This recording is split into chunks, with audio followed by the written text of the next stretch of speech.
topic is no exception. Robert McDowell is a partner at Cooley LLP here in D.C. He served as a commissioner of the FCC from 2006 to 2013 under both the Bush and Obama administrations. During his tenure, Rob worked on the two largest wireless auctions in U.S. history at that time. He played a key role in the 2008 digital television transition and helped create a ban on racially discriminatory practices in broadcast advertising.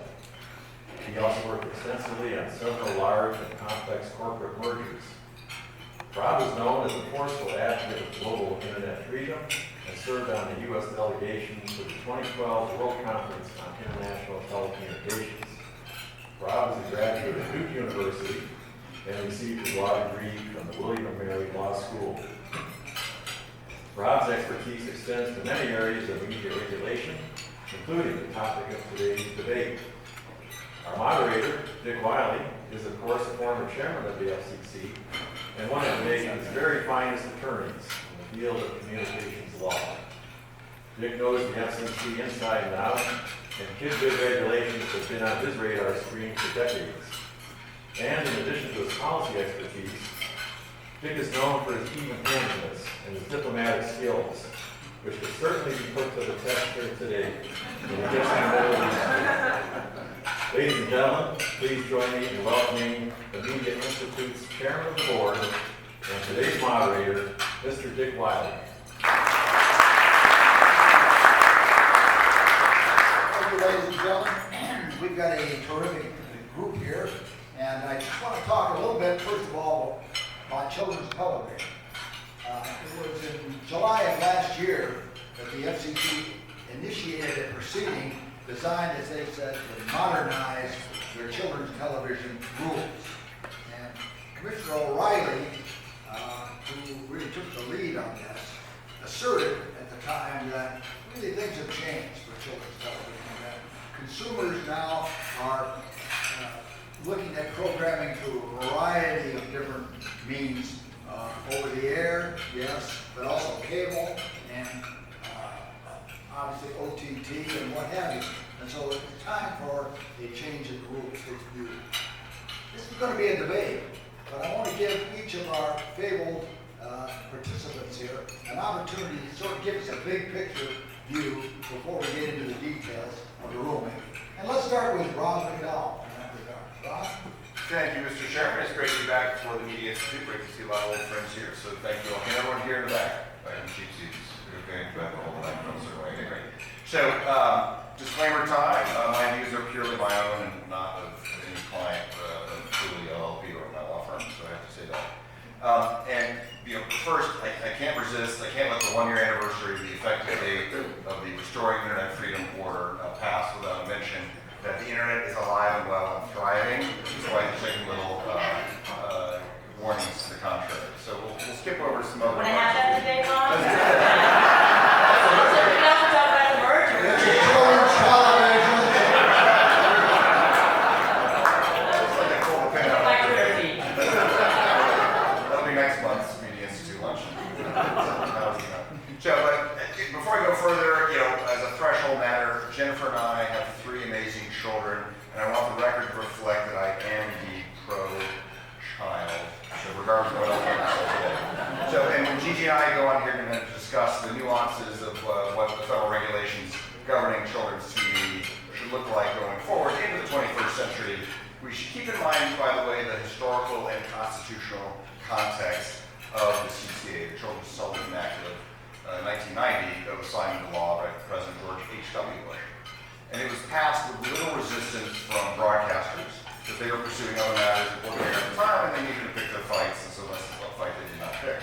But make no mistake, the CTA and its attendant regulations, it's a case of the federal government forcing a speaker to not only speak, but to speak in a very specific way.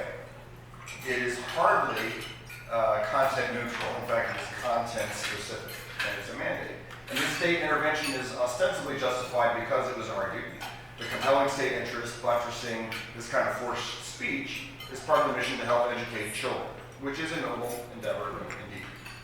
Additionally, proponents of the CTA and its offspring regulations maintain that the speech mandate could be supported by the doctrine of spectrum scarcity, which has been used for decades to justify speech regulation of broadcasters, including the fairness doctrine. The Supreme Court, of course, has upheld the notion of spectrum scarcity in its 1969 Red Line decision.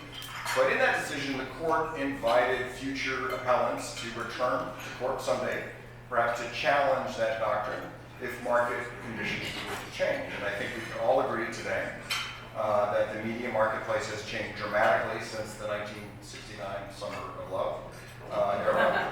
And today, we Americans enjoy more abundance of content than ever before, literally, in human history. And of course, the privatized internet did not exist in 1969, and the mobile internet did not exist in 1990.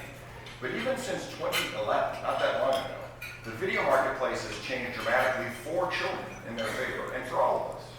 For instance, in 2011, among children 8 years old and younger, only 52% lived in a home with a mobile device, and that's according to Common Sense Media. Today, just 8 years later, 98% live in a home with at least one mobile device. Mobile screen time for children has tripled during that period, and a third of all screen time is mobile for children. At the same time, since 1988, linear broadcast TV viewership by children ages 2 to 17, the target of these rules, has plunged by 88%. And viewing on Saturday mornings has declined 71% just since 2007. Daily video viewing time by children ages 2 to 16 on linear broadcast TV decreased from a daily average of 1 hour and 55 minutes in the year 2000 to just 34 minutes in 2017. And that might be overly optimistic for anyone living with kids of what screens they're actually watching. And when proponents argue that these rules are needed for households that have children, but no internet access and no subscription TV service. So let's kind of repeat that subset. That's a household with children, but no internet access and no MVPD subscription. Nielsen studies show that that population amounts to 0.5% of all TV households, or about 582,000 households. So maybe we should reform universal service again to help them get broadband, those 500,000 households, rather than shred the Constitution with speech mandates. And almost done, but all this is to say that while children's TV program mandates may have had the best of intentions at one point, they are completely out of step with the 21st century marketplace. Add to that fact that they are, I think, patently unconstitutional, becomes even more obvious that the CTA and its attendant regulation should be repealed. We wouldn't stand for such mandates on websites, apps, newspapers, or any other medium. So why would we stand for it on broadcasters? That said, I think what we're looking here at the FCC at is some milquetoast, very modest reform, and that's what we're going to be discussing today. All right, thank you, Ron. Gigi, some opening comments. So it's great to see a lot of friendly faces, a lot of my former colleagues at the FCC, and I think it's been 3 years since I spoke, 4 years since I spoke at the Media Institute, so it's great to be back. So I'm not necessarily, I wasn't going to pull out the statistics, but I guess now I have to, because Rob has done so. But let me make, I think, 2 core points, and then I'm going to talk a little bit about the so-called alternatives. You know, look, the FCC can examine its rules whenever it wants, right? And perhaps the children's television rules need a relook. But when you put out a notice of proposed rulemaking, it can't be data-free. And it really struck me that this NPRM has almost no data that supports these proposals. And these are not milquetoast, they are radical. And if every single one of them was adopted, there really would be almost nothing left. Okay, so some of the things, for example, where I didn't see any data, is on whether cable and online programming is actually educational information. I agree with you, Rob. There's lots of programming, and there's lots of kids programming. Does it meet the educational informational needs of kids? You know, where's the data? Who's doing the study? I didn't see anything there. You know, there's a lot of assumptions about, well, you know, nobody does appointment TV anymore. Let's rely on DVRs. Everybody relies on DVRs. It's interesting that the commission uses data for 18 to 34-year-olds and say, well, can we port that over to kids? That's ridiculous. I mean, that doesn't pass the red face test. If you're a researcher, I don't think it would pass the red face test in front of a court either. So where's the data about kids' viewing habits? No. Where's the data? And that Nielsen data is nonsense, okay? My Nielsen data says that 13% of American households rely only on over-the-air TV. And I can, if you'd like, I can tick off, particularly in low-income and minority communities, how few have access to broadband. Okay, so we're really, you know, and this is something the FCC doesn't examine, is what's the impact on low-income and minority communities, those communities that really, really rely on over-the-air broadcasting. So there's, as I said, this is a data-free NPR, and it really ought to be a notice of inquiry. You know, I know that the FCC put out a public notice, but they obviously didn't get enough really to move to an NPR. So that's process point. My biggest concern, and you know, you want to talk about the First Amendment, you know, fine. We can have a constitutional debate, but I'm going to say this instead, is that broadcasters, and this goes to the constitutional debate, broadcasters get free spectrum and benefits like must carry, retransmission consent, syndicated exclusivity, network non-duplication rules, media ownership rules for all intents and purposes, you know, have been eliminated. The JSA attribution gone. They don't have to keep a main studio. They don't have to keep a physical public file, despite the fact that many people are not online. So what are we asking them to do in exchange for their license? This seems to be quite nominal ask of broadcasters. Now we can nibble around the edges about, you know, maybe they shouldn't have to report quarterly and that sort of thing. We can discuss that later. But I think the basic question, and this I do think gets to the constitutional question, is broadcasters get spectrum that's worth several $1 trillion. Their advertising budgets keep going up and up and up, despite the decline in viewing of linear TV among adults, among kids. It's not the case with adults, actually going up with regard to adults. They're still the only place where you can get a mass audience. And the upfronts this year, as I'm sure some of my friends at the network will tell you, were extremely successful. And the billions of dollars they make from advertising are expected to go way up by 2022. So I ask the question again, and this is where I'll end. What do broadcasters actually have to do in order to earn their free spectrum and their license? This is the children's television rules, again, with maybe perhaps some tweaking, and there's been a proposal by Sesame Workshop to get a bunch of folks in the room, Congress, regulators, NGOs, the executive branch, to talk about how it can be modernized. But it seems to me this is a small price for broadcasters to pay for owning what is essentially a money-making machine. Okay, thanks, Rob. Thanks, Gigi. It was in the Children's Television Act that Congress first required every station to do some amount of programming specifically designed for children's educational and informational needs. The FCC then followed that up and required 3 hours per week for every station and every channel, not only their primary stream, but also every one of the multicast channels. And Gigi, I suppose the first question is 3 hours still the appropriate standard for 3 hours per week? And must it be on every single channel? Look, 3 hours is preferable, but I think people forget that the rules have a lot of flexibility built into them. And you know, when you read the NPRM, which I actually did this weekend, it talks about the need for broadcasters to have flexibility, to have flexibility, to have flexibility. But category B, okay, so you can basically pick from column A or column B.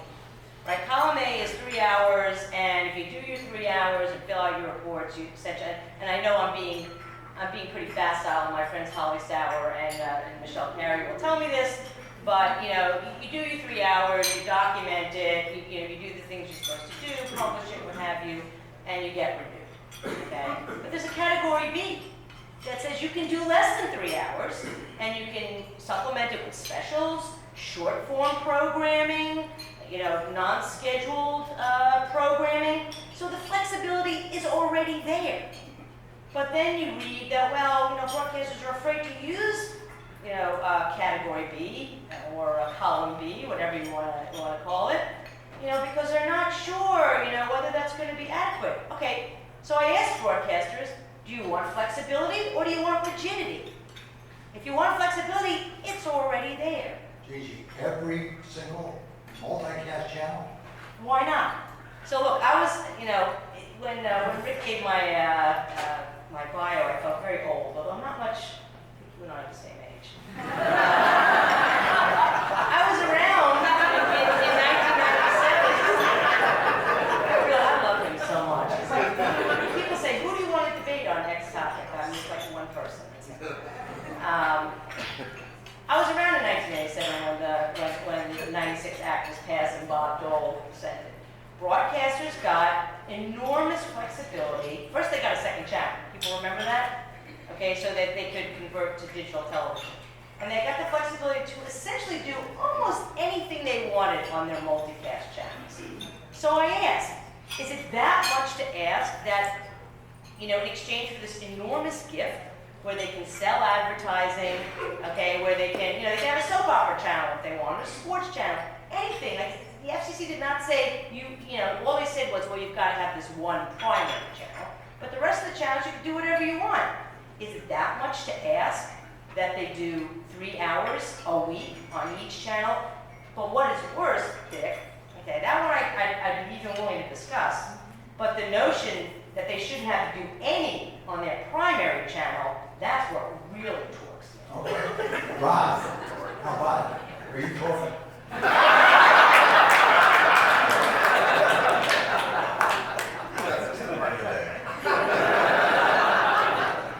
Where do I begin?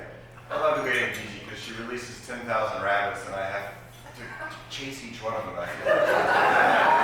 So which rabbit am I going to focus on? So, yes, I believe the government should continue to have its boot on the throat of broadcasters. I think actually, a lot of sympathetic audiences out there. Why aren't we helping senior citizens with some mandated speech? Why are we helping all sorts of people? Has been unelected Washington bureaucrats like myself and Dick Wiley. So let's remember at the beginning of all this that this is forced speech by the government. You can say it's voluntary. Happy to read you a New York Times article from the summer of 1996 regarding just how voluntary that was. It's great reading, actually, and it must be true because it's in the New York Times. So, but where do we begin? 3 hours is too much. The marketplace has changed. You think this was 1996 or 1990 when the statute was passed, and that children have no other content and that they are consuming content from other sources. So let's review a couple of stats I said at the beginning because I wasn't quite sure I'd be able to get over it edgewise. That's why I had to come early. So 99.5% of households, 99.5% of households have broadband and or an MVPD subscription. All right. Through either the internet where there's an unlimited supply of both good and bad content, but good content, well, let's just focus on that. It's there, it's unlimited, and kids will watch just like adults, their programming when and where they want to watch it. They will choose it. If you have free over-the-air TV, though, and nothing else, that 0.5%, there are multicast streams. There is public television, I'm reminded of that because Pat's sitting right there in the front row, so I have to put a seat in the house. There is Cubo from ION, a 24/7 multicast stream that caters to kids, children's programming. The marketplace has responded, but kids don't get up on Saturday mornings to watch children's television anymore. Nielsen ratings point this out. This is a completely antiquated world we're living in. So the regulations should respond in kind. There actually shouldn't be, I'll keep repeating the premise, there shouldn't be any of these mandates. But if they're going to be there, the multicast streams precisely serve the underserved communities that Gigi is talking about. That is one of the wonderful things. These come in as crystal clear as the primary stream if you're over the air only. If you only have an antenna serving your TV set. So it's ridiculous to say it's got to be in the primary channel. That takes actually money away from local news gathering. When you force a certain kind of programming where the viewership is quickly going to zero by every measurable objective metric, that means there's not as much money coming in the door to pay for that and for other critical news and information gathering. So it's the FCC is going to end up doing, I think, will be meek and mild and milquetoast. I admire the courage of Chairman Pai and Commissioner Wiley, who's taken the lead on this, and Commissioner Carr. They're going to get a lot of criticism for this. There's going to be a lot of distortions about this in the press, as there was with another issue. But what they're doing is they're modernizing. Their rules are going to accurately reflect the modernization and development of the marketplace, without eliminating this altogether, which, again, I think they should. All right, Gigi, I'll give you just a second to respond. As far as the boot on the throat, how many licenses have been denied because of non-compliance with the Children's Television Act? 0. Why aren't kids watching TV on Saturday morning? Because there is no Saturday morning educational, informational programming. Actually, any Saturday morning programming. Cubo and public television. Cubo for public is great, for ages 2 to 11, okay? Yes, but every single broadcaster has a free license from the government. And as far as the primary channel is concerned, nobody watches the multicast streams. And a lot of low-income people have the most basic cable channels, which is just the primary stream, because that is all that Must Carry requires. But I just have to do one more thing, okay? Because I'm going to pull out my stats now. This is from Pew. 1/3 of households with incomes below $50,000 and children's ages 6 to 17 don't have broadband at home. This group makes up about 40% of all families with school-age children in the U.S. One more, I'm just going to do one more, even though I have a lot more. Common Sense Media, which you quoted before. 28% of 0 to 8-year-olds in lower-income families don't have a home computer. 26% lack access to high-speed internet at home, and 39% don't have cable subscriptions. So I don't know where your numbers are coming from, but they're coming from outer space and non-reputable places. All right, let's go to another question. Nielsen, so. All right, let's go to another question. Rob, to qualify as core programming, each show must be at least 30 minutes in length. Does that make any sense anymore in your view? So how many people in the audience have kids? How many of your kids watch programs that are less than 30 minutes in length? Okay. How many of them watch programs that are, the majority of them are less than 30 minutes in length? Okay. So we're going more and more, thanks to the internet, YouTube, other things.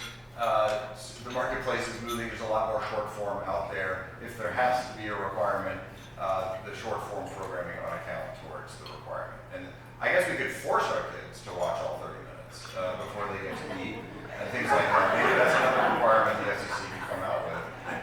But you've got to serve it up and you have to eat it. And it's going to be incumbent upon every broadcaster to enforce that in your household with a little camera that comes out of your TV to see if the kids actually watch it. Why not some more flexibility in this area for some utility of shorter Okay, programs? flexibility is in category B. You can do shorter form programs. It's there already. But again, let's get back to the data-free nature of this NPRM, all right? There's absolutely nothing in there that talks about whether 30 minutes, having less programming of 30 minutes length, which is the standard length for most broadcasting, would have any impact on children's ability to learn. And in fact, in previous proceedings on this, yes, it was a long time ago, the American Psychological Association did a study that said that if the programming was less than 30 minutes, it would have an impact on what children learn and retain. So that's something as opposed to this, which is nothing. But I'm going to say this many times, and I'm going to bore you. Category B. It's there, it provides flexibility, it allows for short-form programming, and please don't, and if you mention Schoolhouse Rock, I will tell you why Schoolhouse Rock went away. It's because the FCC deregulated the amount of advertising, allowed for more advertising during children's programming in 1984. So don't bring up Schoolhouse Rock, it's a loser argument. Schoolhouse Rock, Schoolhouse Rock. Down, children, down.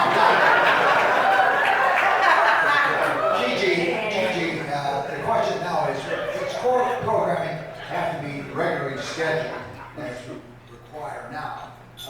Maybe we could invite some educational specialists if we did it. And does it have to be aired during a particular time period, 7 a.m. to 10 p.m.? How do you feel about those things? Look, I do think that's actually the way parents find. Again, this is why you need more data about how people actually watch TV rather than just assumptions or just buying whole cloth arguments from an industry that wants to be deregulated. What are kids' viewing habits? Don't their parents need regularly scheduled programming with the little EI monitor in order for them to know what their kids should be watching? It seems to make sense to me, but again, there's nothing to support the opposite view in there at all. You had another question beforehand that I wanted to answer. What? What was the beginning of your question? It had to do with regular scheduled and also with, Right, so I do think it's a particular time period. right, it's a particular time period. Again, do kids watch TV at 6 a.m. in the morning? Do they watch at 11 p.m.? I doubt that highly. Where's the data? Where's the data that you are basing these, in my opinion, radically deregulatory proposals? And that's my main problem with this proceeding, is that it's not there. And if you went to court based on this record, or at least the record that the FCC has now, you'd get laughed at in court. Rob, the NPRM suggests the possible elimination of quarterly tidbit reporting requirements in favor of annual reports, and also the elimination of other paperwork burdens. How do you feel about those things? Yeah, just eliminate. Huh? Just eliminate. Short answer. Gigi, why not in the internet age? Well, look, again, I talked about the internet age and why there are a lot of people still not on broadband, but look, I'm happy to have a conversation about, maybe annual or biannual is enough, but to not include the key information about the programming the broadcaster is doing, how do you enforce the law? Turn on TV. What's the point, what's the point of having the law, okay, if there's not the data to support it? And let me give you an example. So the Office of Communication at the United Church of Christ, everybody knows Cheryl Leanza, they actually looked at Univision stations in Cleveland. They looked at their 398s, their Form 398s. I meant to bring, I have an old version because it's only online now. It's really only a couple of pages. It's really not the burden that broadcasters would have you believe.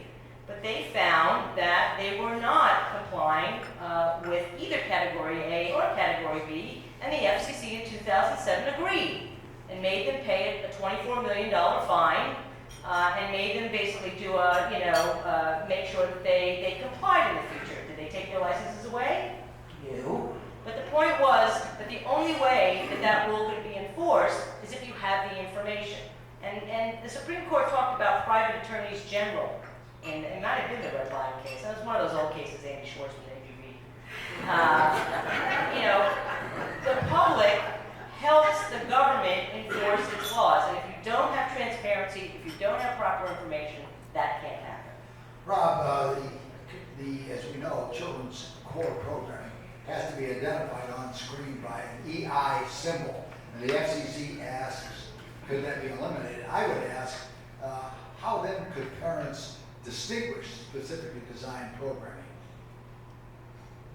So a couple things to say. First of all, a few minutes ago, Gigi said that you can't put these requirements just in the multicast streams because nobody's watching the multicast streams. At the same time, we need these rules for those households that do not have broadband or an MVPD service. So if they're receiving a signal only through an antenna, you're getting the multicast stream right next to the primary channel, right? It's just as clear, it's just as vivid. And if the premise for her is going to be, you can't have a requirement in the multicast stream because nobody's watching that, then you shouldn't have the requirement at all because kids aren't watching linear broadcast television programming for children. So that logic undercuts itself.